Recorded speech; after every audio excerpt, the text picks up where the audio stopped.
오늘은 추수감사절의 절기로 절대적인 감사라는 제목을 가지고 함께 말씀을 나누면서 우리에게 말씀을 잡는 귀한 은혜의 시간이 되었으면 좋겠습니다. 시편 50편 23절에 보니까 말씀에 여러분 감사로 제사를 드리는 자가 나를 영화롭게 한다고 말씀에 기록되어 있습니다. 그 말씀 속에는 여러분들이 어떤 단어를 붙잡아야 되느냐, 감사가 바로 예배라는 단어를 잡아야 됩니다. 그냥 성경 읽었다는 것만 끝나는 것이 아니고 그 단어 속에서 잡아야 될 여러분의 메시지가 있습니다. 감사로 예배하고 그 감사가 오늘 찬송이 되어져야 되는 것입니다. 그래서 그걸 깨달았던 다윗은 춤추고 악기를 동원해서 심지어 바지가 내려오는 줄도 모르고 그는 이렇게 하나님을 찬양했다 그랬습니다. 세상 사람들이 비꾸는 말로 팔부이 같다 이렇게 얘기를 하려는지 몰라도 그렇지 않습니다. 감사함으로 하나님 앞에 그렇게 기쁘고 즐겁고 심지어 하나님께 나가는 것이 왕궁에 있는 것보다 낫다. 그런 정도로 표현을 했다는 것입니다. 늘 하나님 앞에 감사하면서 갔다는 말씀입니다. 자, 우리가 오늘 첫 번째로 감사해야 될 이유에 대한 부분입니다.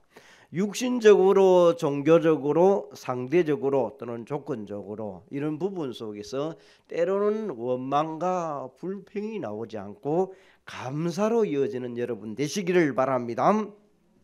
육신적으로 보게 되면 당연히 좋은 일, 또 나에게 호의를 베풀었던 사람들, 도움을 주었던 사람들, 은혜를 끼쳤던 스승님들, 부모님들 많지 않습니까?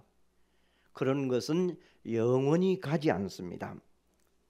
그 감사는 어느 날 어떤 사람은 원망이 되어서 마음에 미움과 정오가 있는 사람으로 봤습니다. 그래서 참 이 중매라는 부분이 옛날에는 중매쟁이, 중개인 이렇게 좋지만은 때로는 목회자가 중매했을 때 어려움이 있어요. 좋을 때는 하나님의 은혜입니다. 딱 좋은 사람 만나겠습니다. 일어나고 감정이 틀리고 나면 저 원수 같은 사람 만나가지고 늘 주일마다 보니까네 늘 그 말을 들을 때는 부담이 돼요. 여러분 우리에게 참 이 추수감사절을 다시 한번 의미의 시간을 가지면서 우리가 진짜 여러분이 삶 속에서라도 내가 좋을 때도 감사가 나오지만 농사를 짓는 사람이라면 흉년이 될 때도 감사가 나오겠는가 생각을 해봐야 되겠죠.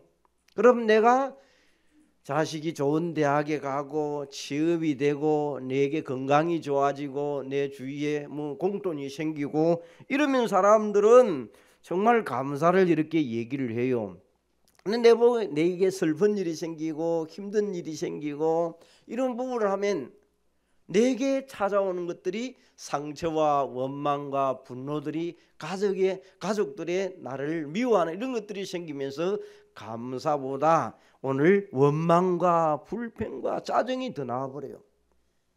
그러면 이 감사절기에 여러분과 제가 붙잡아야 될 부분은 흉년이 들어도 풍년이 들어도 즐거운 일이 있고 슬픈 일이 있다 할지라도 여러분은 하나님의 주권을 인정하는 여러분 되시기를 바랍니다.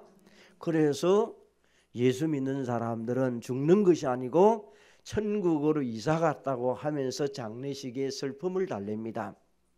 그래서 사람들이 불신자들은 고간다고 눈물 흘린다고 바쁜데 장례식에 가보면 천국에서 만나보자 이런 찬양하면서 솔로도 하고 소프라노도 하고 곡조 있는 찬양도 해가면서 하나님께 영광을 돌립니다. 이제 불신자들하고 완전히 틀린 모습이에요. 하나님의 주권을 우리는 머리로 믿지 말고 실제적으로 믿는 여러분 되시기를 바랍니다. 좀 수준 높은 사람이 감사하는 모습을 봤어요. 공장이 어려워가지고 문을 닫게 돼버렸어요. 얼마나 힘들어서 문을 닫게 됐습니까? 그런데 이 사람이 하나님 앞에 더 좋은 것을 하나님이 허락해 주고 감사합니다 하고 감사를 하더라고요. 이거 그 수준 높은 감사예요. 차가 이렇게 부닥쳐가지고 폐차가 되는데도 감사하다고 하는, 더 좋은 차를 하나님 준비해 놓은 거 있을 거라는. 우리는 뭐 그런 부분에 여러분은 어떻습니까? 오히려 우리 속에 자리 잡은 것들이 원망이나 불평이나 이런 것들이 더 앞서는 사람들 많지 않습니까? 안동에 있는 어떤 집사님이, 이분이 이제 건사가 됐는데 어제 결혼식에 갔는데 보니까 목사님이요. 그렇게 왜요? 나는 그분 잘 모르겠어요. 왜? 워낙 많이 흘러가 버리잖아요, 그죠? 목사님 캠프 때 오셔가지고 우리 아버지 예수 영접시키고 난 다음에 이번에 집사 됐습니다. 집사 돼가지고 감사해서 추수감사절이 뜻있어요 그러더라고요. 아, 들으니까요. 나는 그분 잘 몰라요. 그분은 나를 알죠. 왜? 자기가 기도했던 사람이 그 캠프 때 목사님을 모셔가지고 영접하고 신앙생활 해가지고 집사가 됐다는 거예요. 그러니까 신앙생활 잘 한다는 거예요. 연세가 있겠죠, 그죠? 이제 우리는 어떻습니까? 그래서 자기는 의미 있는 이번 추수감사절이라는 거예요. 사람마다 다르겠지요. 그래서 여러분, 오늘 우리에게 정말 이런 감사가 찾아 나서면 우리에게 때로는 슬픈 일도 즐거웠던 일도 우리에게 많은 것들이 여러분의 생각으로 떠오르게 될 것입니다. 그러면 종교적인 감사를 찾아보면 우리가 늘 얘기하듯이 데살로니가 전서 5장 16절에 18절 늘 한결같이 항상 기뻐하고 쉬지 말고 기도하고 범사에 감사라는 이 용어는 늘 우리가 알고 기독교인이라면 다 하고 있습니다. 여러분, 이런 우리에게 감사도 흘러나오도록 하기 위해서 우리에게 배경은 바울이 참 성도들을 향하여 신앙적인 거, 믿음적인 요소들을 많이 가지고 했지만은 우리가 늘 감사하도록 늘 마음을 다져가는 자체가 중요할 것이라고 생각합니다. 그래서 오늘 여러분의 마음속에서 우리는 감사가 절대적인 감사, 하나님의 주권적인 감사로 변하지 않는 하나님을 영화롭게 하는 감사로 바뀌는 여러분 되시기를 바랍니다. 그러면 그것이 세계 복음화로 이어지면서 237의 나라의 축복의 빛이 전달되게 되어 있습니다. 우리에게 이 전달이 되어지면서 여러분을 하나님이 계속 고치시고 치료하시고 또 우리에게 복음으로 계속해서 누리게 만들어서 전도로 이어져가는 일들이 있게 됩니다. 그래서 우리 늘 고백 속에 오늘 기도인 것처럼 정말 예수는 그리스도, 모든 문제 해결자, 그리스도 이름으로 다 끝나고 그리스도 안에 모든 것이 다 들어있다. 이걸 여러분들이 집중적으로 우리에게 경제 문제도 인간관계 문제도 일어나는 환경의 문제도 이 비밀을 가지고 들어가서 정말 이 복음이 내게 답된 것이 그리스도 이름으로 해결되어서 증거 주신 정인으로서는 귀한 반석교회 성도 여러분 되시기를 바랍니다. 그러면 어느 날 하나님은 여러분을 통해서 그리스도가 드러나도록 만들어가게 될 것입니다.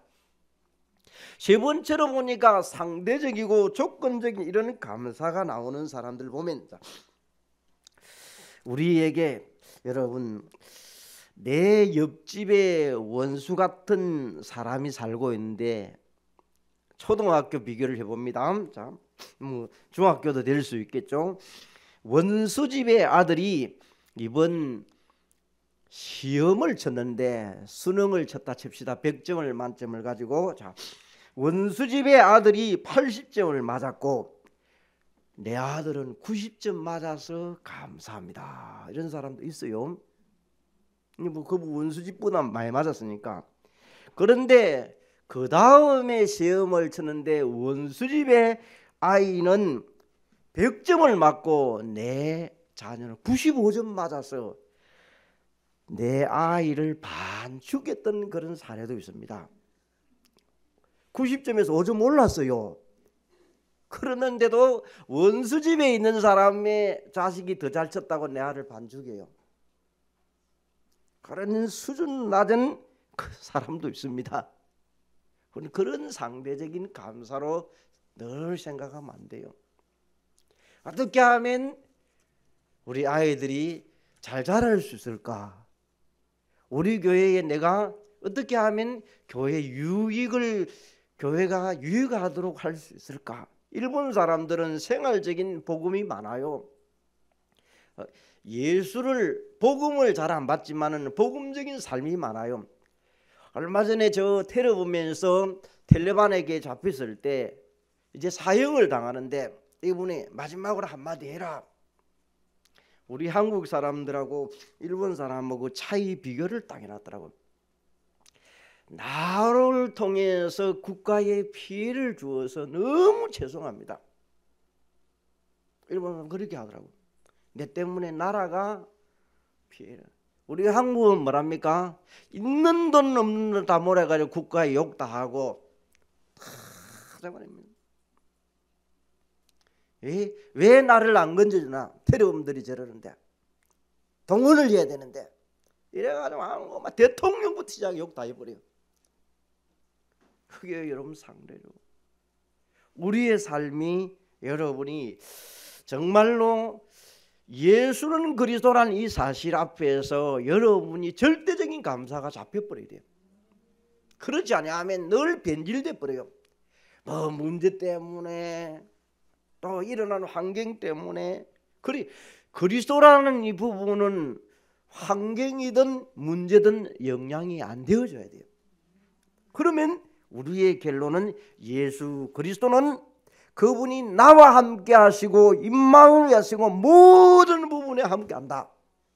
문제가 나도 그리스도가 튀어나와 버려야 돼. 일어나는 상황 속에도 예수 그리스도가 나와 버려야 돼. 그러면 여러분이 오늘 오전에 일부에서 말씀처럼 말씀 속으로 들어갈 수 엎드리는 일부이 되어지는 거예요. 그리스도가 잡히는데 그 문제가 되지 않는 거예요. 하나님이 더 좋은 것을 계획하시고 인도하고 계시다는 것입니다. 그런데 그게 안 되어지면 내 속에서 원망과 불평으로 이어지면서 걷잡을 수 없는 일들이 마귀는 이용을 하게 되어 있습니다. 그래서 이 모든 것들은 우리에게 무엇 때문에 일어나는 일들은 원망과 불평이 일어나듯이 육신적이고 세상적이고 물질적이고 지나가는 거예요. 그래서 우리는 완전하고 절대적인 것을 붙잡아야 될 줄로 믿습니다.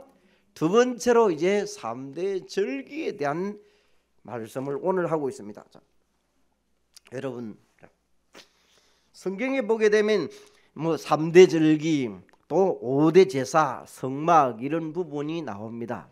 그런 부분은 다음에 말씀을 또 하기로 하고요. 오늘 3대 절기를 우리는 어떻게 깨닫고 내 것으로 잡아야 되느냐? 그냥 뭐 오순절, 뭐 이런 수교월절, 맥주감사절 이렇게 잡아버리는 또 그냥 아이고 맥주감사절인갑다 이런 정도만 되어져요. 그 속에 들어있는 의미를 내 것으로 만들어내야 돼요. 그러면 여기에서 우리는 자 어느 날 예수가 그리스도라는 사실이 하나님의 은혜로 알게 하시고 구원받게 하신 것에 감사해야 돼요. 어느 날인가 나에게 오는 기거든요. 그러면 그걸 다른 말로 말하면 이스라엘 백성들이 출애굽한 것과 똑같은 거다 말이에요. 내가 어느 날 구원받았다는 것을 알게 되는 거예요. 불신자에서 예수 믿게 된 것도 구원받은 것을 알게 되고 부모를 통해서 내가 구원받은 것을 모르고 다녔지만은 어느 날 내게 문제와 사건을 통하여 좋은 예를 통하여 예수 그리스도를 내가 깨달아지고 발견되고 체험되는 날 내가 구원받았다는 것을 알게 되는 거예요. 그게 출애굽이요. 그러면 자, 그 절기 가운데에서 자, 무교병, 우리 말하는 유월절이라는 그런 내용입니다. 15절입니다. 자, 유월절, 한자를 아시는 분들은 뛰어넘을 유자에다가 건널 월자가 됩니다. 자, 피 바른 이스라엘 집에 재앙이 뛰어 건넜더라. 그게 유월절의 의미를 말합니다. 그러면 그 유월절을 어떻게 지키느냐? 오늘 여기 내용 가운데 발효되지 않는 떡, 무교병 나오죠. 자, 어쨌든 발효되지 않는 떡을 먹는 절기다 해서 무교절 이렇게 얘기를 합니다. 그게 유월절입니다. 그러면 그걸 우리에게 어떻게 그 말씀을 받아야 됩니까? 오늘 나온 말씀처럼 유월절의 가장 중요한 의미는 내가 구원받았다는 의미입니다. 애굽에서 나왔다는 의미, 나온 그 내가 구원받았다는, 불신자에서 내가 구원받았고 세상에서 내가 빠져나왔고 원망의 자리에서 내가 나왔다는 겁니다. 자, 피 바른 날 재앙이 건너가고 애굽에서 나왔다는 것을 출애굽에 대한 얘기입니다. 그걸 어떻게 하라? 기념하라. 영원히 기념을 해라. 또 어떻게? 대대로 기념을 해라. 어느 날 내가 예수 믿고 구원받았다는 것을 영원히 기념해라. 그래서 옛날에 우리 친구가 내가 예수 믿고 난 다음에 만나면 예수를 얘기했어요. 너무 좋으니까. 그래서 소문이, 시골에 한번 가니까 소문이 나기를, 얼마 전에 만나면 예수 얘기밖에, 예수제 얘기밖에 안 한다 그러더라고요. 근데 내가 처음에는 조금 그렇더만, 아 그래, 내가 복음을 알고 나니까 예수 그리스도가 저들에게 전달될 수 있는 길이 됐다면 얼마나 좋은가. 그래서 그 친구가 가보니까 예수를 믿고 있더라고요. 자기도 결혼했는데 예수 믿는 여자분하고 결혼을 했더라고요. 그 예수 믿는 분하고 결혼해가지고 예수를 잘 믿었어요. 근데 하필이면 그분 천국을 갔어요, 젊을 때. 그런데 그 여자분은 지금도 혼자 사시면서 자녀를 잘 기르고 있어요. 언약의 자녀로 지금. 그래서 참 사람마다 이렇게 참 여러분을 통해서, 여러분은 지나가는 얘기를 했지만은 받는 사람 입장에 하나님의 시간표들이 때로는 있게 되는 것입니다. 여러분 영원히 대대로 핍박하는 남편이 있습니까? 가족이 있습니까? 그래도 전달해야 돼. 시간표가 오는 날이 와요. 자, 그러면 두 번째로 이제 맥추절에 대한 내용입니다. 졸리시는 분들은 집중해야 됩니다. 맥추절에 대한 부분을. 자, 맥추절에 대한 의미는 농사를 지었다는 그 말을 하고 있습니다. 농사를 지을 수 없는 땅에서 이스라엘 백성들이 이제 출애굽해 가지고 광야길을 가는데 첫 번째 수확을 거둔 날 50일이 지난 날에 수확하는 날입니다. 그래서 오순절 이렇게 말하고 있습니다. 그래서 한자로 보면 보리맥과 추수할 때, 추 아닙니까, 그죠? 6월절 이후에 50일 만에 드리는 절기. 그래서 맥추절, 칠질절, 오순절 이런 단어들을 그때 쓰게 되었습니다. 그래서 첫 열매를 거두어 드렸다는 내용이죠. 그래서 옛날에는 주로 장남이 나오면, 첫 아들이 나오면 주의 종을 시켜야 되겠다. 옛날에 우리의 믿음의 선조들이 많이 했어요, 우리 한국에. 그래서 한국에는 신학생들이 참 많았어요. 불신자들이 이용하는 저 제사 지내고 무당하고 이런 사람 보면요, 첫 짐승을 신에게 바친다 이 얘기해요. 첫 짐승. 우리는 그렇지 않습니까? 첫 짐승을. 그런 의미가 있어요. 이제 성경을 이 사람들은 잘못 해석해 가지고 드리고 있어요. 우리는 하나님 앞에 첫 열매, 첫 것을 드린다, 이런 개념이 있습니다. 자, 두 번째로 보니까 오순절 날 성령이 임한 사건을 사도행전 2장을 통하여 우리는 알게 됩니다. 성령이 임한 것을, 성령은 예수님의 부활, 자, 성천하신 날부터 약속하신 것이 이루어진 날을 말하고 있습니다. 그래서 우리는 여기에서 이제 두 번째로 깨닫는 맥추절, 자, 오순절의 의미를 깨닫게 된 것입니다. 그래서 유월절은 예수님의 죽음을 상징하고 오순절은 예수님의 부활과 성령을 상징하는 그런 예표가 됩니다. 우리가 깨달아야 될 부분입니다. 세 번째로는 수장절, 초막절, 장막절 그런 내용입니다. 추수감사절. 여러분이 여기에서 자, 거둘 숫자에다가 감출 장자입니까? 추수감사절. 연말에 저장을 한다. 출애굽에서 이스라엘 백성들이 초막에 거주했다는 그런 내용 아닙니까? 연말에 추수하는 그런 절기. 그래서 이런 부분을 씁니다. 그래서 무엇을 우리에게 상징을 합니까?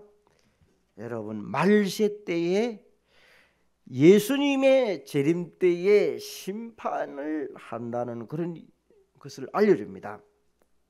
추수한다는 그 말은 알곡은 곳간에 들이고 죽정이는 어디에? 영원히 불타는 곳에 태워버려 봅니다. 하나님이 심판하는 그런 의미입니다. 그래서 오늘 여러분이 이런 유월절, 맥추절, 수장절을 우리가 잘 알고 의미들을 찾아서 나의 말씀으로 붙잡는 시간 되시기를 바랍니다. 세 번째로 우리는 그리스도 때문에 감사한 것입니다. 여러분, 오늘 우리가 이제는 자, 절기를 지키면서 그리스도라는 큰 언약을 붙잡습니다. 하나님의 나라에 방향 맞추는 세계복음화의 큰 언약을 우리는 붙잡습니다. 지금도 성취되어 가고 있기 때문에, 그래서 사도행전 138이라는 큰 언약을 붙잡는 속에서 여러분이 유월절에는 예수님의 죽으심에 대한 부분을 우리에게 알려주고, 두 번째로 이제 오순절은 예수님이 부활해서 성령으로 우리와 함께 하시고, 수장절은 예수님이 재림한다는 것을 우리에게 알렸습니다. 그러면 정말 예수님은 구원자이시고 그리스도이시고 임마누엘 하시는 그분이십니다. 그분이 내 안에.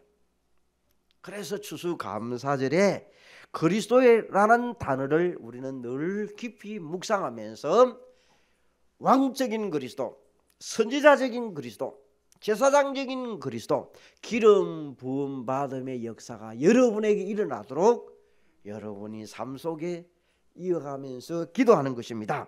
그러면 여러분이 복음이 내게 계속해서 복음 체질이 되고 교회화되어지고, 그 교회화된 것이 현장으로 가면서 정말 세계화로 되어지게 될 것입니다. 네 번째로 우리는 정말 절대적인 이런 감사가 우리에게 넘쳐져야 될 것입니다. 예수는 그리스도. 오늘 히브리서 13장 8절에 보니까 예수는 어제나 오늘이나 영원토록 동일하시다. 부모의 사랑도, 자식의 사랑도 영원하지 않습니다. 부모가 자식을 죽이는 사람이 있는가 하면 자식이 돈 때문에 부모를 죽이는 일도 있습니다. 여러분, 영원하지 않는 것입니다. 여러분, 학창 시절 때, 초등학교, 중학교, 고등학교 시절 때 여러분이 그때 친구들이 우정들 많지 않습니까? 의리를 가지고 했던 사람들, 그래 우정도 맺으면 어떤 사람들은 그 의리를 가지고 심하게 하고 피내 가지고 소주에 타 가지고 이렇게 잠기르는 사람도 있다 보니까, 대부분 보니까 이제 세월 지나고 난 다음에 전화번호도 몰라. 어디 가버린지 없어. 다 변합니다. 변하지 않는 영원한 동일한 그 이름 예수는 그리스도. 그분이 나와 함께 하시고 여러분과 함께 하시고 우리 교회의 사건 문제 속에 함께 하시는 것입니다. 그래서 오히려 내 친구들, 내 가족들이 했던 것이 지금은 금이가 있고 괴롭힘을 갖고 원수가 되는 사람이 있습니다. 영원하지 않습니다. 지나가는 것입니다. 그래서 영원한 규례대로, 영원한 대로 오늘 출애굽기 12장 14절에 유월절에 대한 내용을 하면서 여러분 대대로 지키고 여러분이 영원히 지키고 이 얘기를 계속 얘기합니다. 그래서 우리는 여기에 그리스도와 복음과 구원에 대한 것을 계속해서 감사하면서 걸어가는 여러분 되시기를 바랍니다. 그러면 우리에게 그 감사가 온전한 즐거움으로 여러분이 함께 하는 것입니다. 즐거움으로. 그래서 감사절할 절기 헌금도 내고 감사하면서 오고 이렇게 얘기합니다. 그래서 우리에게 외양간 송아지도 없어도 감사하고 있어도 감사하고 여러분 만난 것도 감사하면서 그래서 우리가 이 즐거움에 감사로 가면서 빈손으로 오지 않고 감사를 들어갑니다. 우리가 귀중한 분을 만날 때 여러분 거장 가지 않지 않습니까? 부모의 회갑이나 부모를 찾아갈 때 여러분 빈손으로 가지 않듯이 정신이나 감사하면서 가지 않습니까? 우리가 오늘 이런 절기에 감사함으로 교회 와서 추수감사절을 즐기는 그런 시간이 되는 것입니다. 그래서 우리 개개인들이 주신 복을 세어보라고 얘기한 겁니다. 자, 주신 복을 세어보라. 내 힘대로 여러분 아이고 나는 없는데요 이런 사람도 있을 수 있을 거예요. 그런데 거짓말입니다. 어린 아이가 키가 1cm 자란 것도 찾아보면 하나님이 자라게 해서 감사한 겁니다. 여러분 주위 자리에 앉은 분들 여러분이 이랬던 이유가 있든 없든 여러분 찾아보면요 내 옆에 있었다는 게 얼마나 감사한지 몰라요. 가족도 감사하고 같이 예배 드리는 것도 감사하고 여러분 찾아보면 엄청나게 헤아릴 수 없는 그런 감사가 있을 것입니다. 그러면 이번 주에 여러분 집에 가서라도 감사거리를 한번 찾아보시기를 바랍니다. 심지어 불신자를 모시는 분도 감사를 한번 찾아봐요. 예수를 안 믿는다는 것 뿐이지 찾아보면 너무너무 감사한 일이 많아요. 감사거리가 너무 많아요. 그러면 그게 시작이 출발이 돼가지고 하나님 어떤 시간표를 또 줄지도 몰라요. 돈 한 가마니 안 갖다 줘도 감사를 한번 찾아보세요. 많을 겁니다. 그러면 그 감사가 우리에게 언약으로 이어지는 회복이 되어서 말씀 흐름 따라가는 시간 속에 7대 흐름과 3초월과 30대인가 3전무 후물 속에 여러분이 남은 자, 순례자, 정복자를 이어가면서 우리의 영혼이 잘 되고 성령의 충만함을 힘입어서 생명이 있게 하나님의 말씀이 살아서 움직인다는 것을 확인하게 될 줄 믿습니다. 그리스도께서 오늘도 완전하고 동일하고 영원하신 그분이시기 때문에 그렇습니다. 오늘도 절대적인 감사로 그리스도를 붙잡고 돌아가는 추수감사절이 되시기를 바랍니다. 하나님 감사를 드립니다. 언약적인 감사, 그리스도 때문에 감사를 드리게 됨을 감사합니다. 하나님을 영화롭게 하고 예배하면서 세계 복음화로 연결되는 감사의 한 주간이 되게 하시고 또 우리는 하나님 앞에 귀하게 쓰임받는 귀한 반석의 모든 성도들이 되게 하여 주옵소서. 예수 그리스도 이름으로 기도합니다. 아멘.